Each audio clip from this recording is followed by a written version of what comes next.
The ship again tends to set to the outer wall. A quick and trained observation, followed by quick counter-correction measures. Piloting ships from shore or from ship in the dock is in fact a series of such observations and actions. Pilots need to apply all their senses and probably even go beyond them. A new player comes into the picture. This is called a tug, and she is pretty powerful. Powerful enough to drag a ship like this or stop her as needed. Although the stopping job would be done by another tug, who would tie up on the rear of the ship, obviously. As the tug secures the ship's lines to her hook, she, together with her counterpart at the rear, gets ready to take commands from the berthing master on board the ship and execute them like clockwork. Now begins the final leg of the journey, which would end in her destination berth. In this case, number 11 KP dock. The berthing master whistles a command. Stop engine. The tug responds. Commands and acknowledgements are a standard technique practiced everywhere across the globe. Now the ship is gradually making her way into the main dock of KPD. Her destination is within the limits of the main dock, or better known as Dock 1.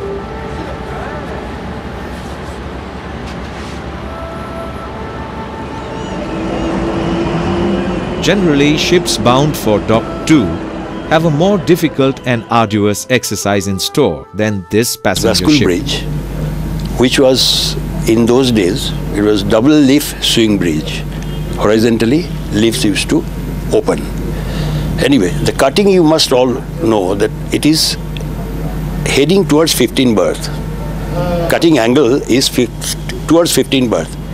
And for a ship of 500 foot or 515 foot, to clear the 15 berth ship as well as the stern, the propeller, rudder, to avoid hitting the walls, it was a really special job and tricky job.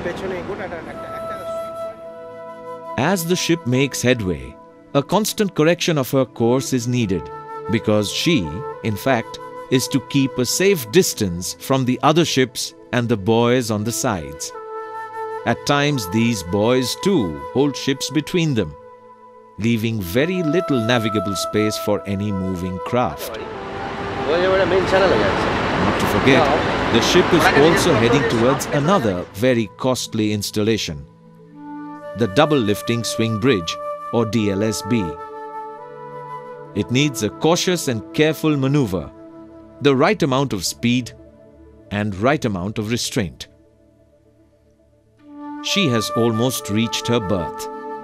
Now is the time to make a swing towards it. But the forward tug now needs enough room for her own safety as well. And to make the room, the swing bridge needs to open up and provide the shelter passage in case of an emergency. The tug is swinging to starboard by now. She has been asked to do so as the ship is to head towards the 11 berth corner. Now the towing tug is released from the ship. Next, the checking tug would also be cast off once the ship is fully under control of the shorelines. This berth being a corner place, assistance of another berthing master is needed. He provides the ground view and true clearance and shore guide as needed. Boats are deployed to carry lines to shore from the ship. These are then handed over to the shore crew for final mooring. Meanwhile, the ship's lines from the rear of the ship too are sent across. Gradually, other lines are sent. This brings the passenger ship right up to the corner, and it is like bringing the ship to the passenger's doorstep, right in the heart of the city. Isn't it amazing? MV Nicobar will remain here for the next couple of days before she gets ready again for her return journey to Port Blair. Till then, it is time to say goodbye. Here on the other end near the basin, another episode is about to begin, with the ship already waiting in the lock, all over again. But no two movements are similar, and they will never be similar. Shipping is on the rise. Today, Kolkata Port ranks second among all Indian major ports in terms of cargo handling. Of that, Kolkata dock system handled an all-time record of 12.6 million metric tons in 2006-2007. Proportionately, the number of ships has increased too. Obviously, this has increased the workload on the service as they are handling more ships today. And they have taken up the challenge with great spirit. With the implementation of modern management techniques and backed by the vision and initiatives of our eminent chairman, Dr. A.K. Chondo, we envisage an even higher growth in the coming year. Unlike KPD, NSD is an ebb dock. Ships here generally arrive in ebb tide. Today, a 7.07 meter draft and a 125 meter long and 25 meter wide ship has arrived at Garden Reach to enter NSD. Stemming the tide, she shears close to the jetty. Once the ship is parallel to the jetty and the stern is quite close to the throwing range of the second officer, he passes the heaving line so that the stern line may be sent. The port bow now is closing on to the bull's nose. The ship must come astern to avoid collision. The ADM takes the headline from the starboard bow. He is anxious and coordinates with the chief officer so that the headline may be taken fast. The slacking officer, meanwhile, has taken the stern line and the stern now is in his control. MV Yongyu 8 by now is in control of the dock officers and is heading towards the lock. A ship's hand fender saves the day.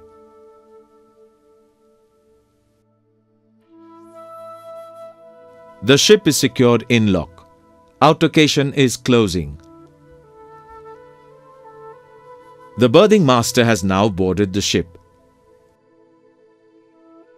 Meanwhile, another ship is coming alongside. He now calls the forward tug to take towing lines. The tug responds and comes to take the lines from the ship's bow. It is really difficult to explain. For the first time, he is not listening to us.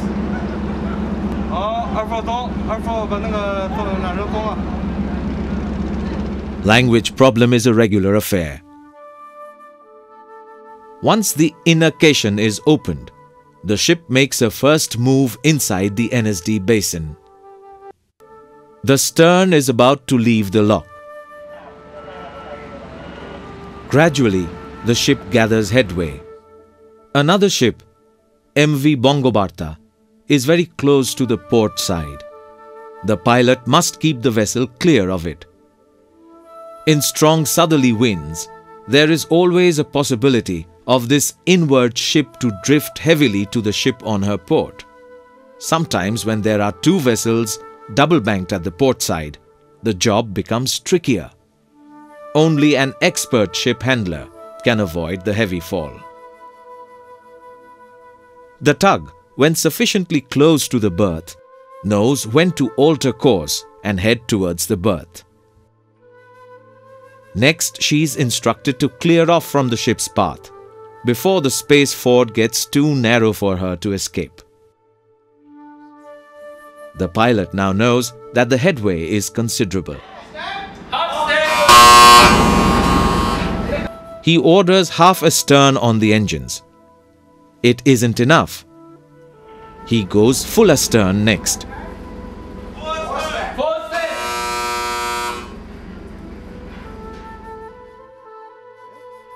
This is a sixth sense that grows into you. Initially, you watch your senior officers doing it, and you come to know what actions need to be taken. But that is not enough. It has to grow into you. And eventually it becomes instinctive, and even your anticipation of an accident or an anticipation of a disaster becomes instinctive. The jolly boat rows down to the ship's bow, takes her headlines, and rows back to the berth to hand over the ropes to the shore crew. The headline is hove taut, and the stern is brought closer to the quay with the help of the tug, which is pushing on the starboard side on the aft before the stern line is passed. This is one of the simplest jobs in NSD. On a squally day, this could be a different story altogether. Turning of ships in the basin is very common. A BM has to exercise his utmost caution and ship handling skills to avoid any catastrophe. With every incident, he gathers experience and preserves the treasure for future use in exigency. He uses them instinctively once the situation commands. Without this well-cultivated reflex, he has no future within the docks. From the very first berthing master, except for a gap of, say, a few years, there has been a berthing service which has looked after the berthing of vessels, the piloting of vessels inside the docks, and has handed it down from one generation to the next. And I'm glad to see that the tradition still carries on, and the standard of ship handling is just as good, just as secure as it has been in our times. God bless them all. Through the hands of a BM, a ship's voyage culminates. Through his hands, she starts another voyage. The skill he acquires in handling ocean liners within the docks is passed on from generation to generation as a legacy is handed over to the next progeny. The maestro, however, ensures that his baton is passed into safe hands before he walks off from the arena.